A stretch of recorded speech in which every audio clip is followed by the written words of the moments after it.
مأساة لدى أهلنا بغياب أبنائهم الذي كانوا يتوقعون أن يخرجوا من السجن ويفرحوا ويعيشوا نشوة النصر، نشوة خروج النظام البائد من سوريا.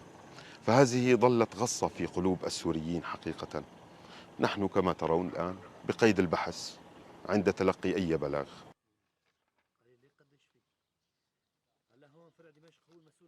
اول ما طلعت فورا قررت انه حكيت في شباب انا بعرفها من قرايبينا ومن معارفنا. فورا رحت على الامن العام، وخبرت الدفاع المدني، كل الجهات اللي لها سلطه لها شيء رحت خبرتهم. ورحت اول شيء دليتهم على السجون بالمزه، سجون المزه كلها دليتهم عليها، وفي عالم طلعت، لقينا عالم فيها تقريبا. هلا بالمزه في سجن مخفي لحد هلا ما حفروه، على فكره في واحد لسه ما حفروه، لازم يحفروه.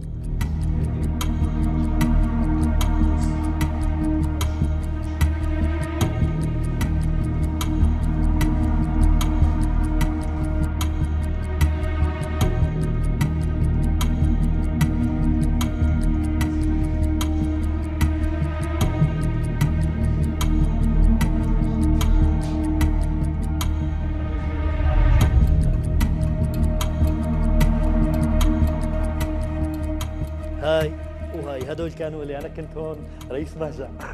يعني شو بدي اقول لك، عن جد شيء بيضحك. قعدت بمنفردة، كان في معي عالم مسجوني صار لها تقريبا شيء 20 25 سنة، كلها شعره طويل. وبعدها حولوني من المخابرات الجوية على القضاء، والقضاء حولني على صيدنايا.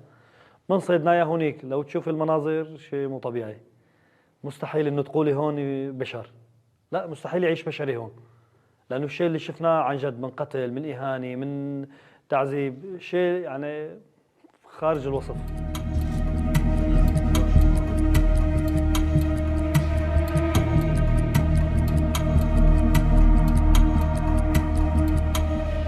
إذا صوت طلع منك اعتبر إنه نار جهنم وقعت فوقي.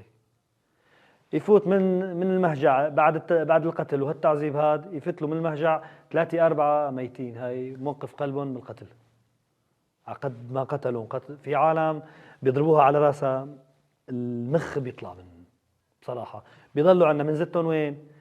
بنحطهم بالحمامات والتواليتات لحتى يجوا هنن يقول لك إذا عندك ميت طالعي. هيك قضينا بصراحة.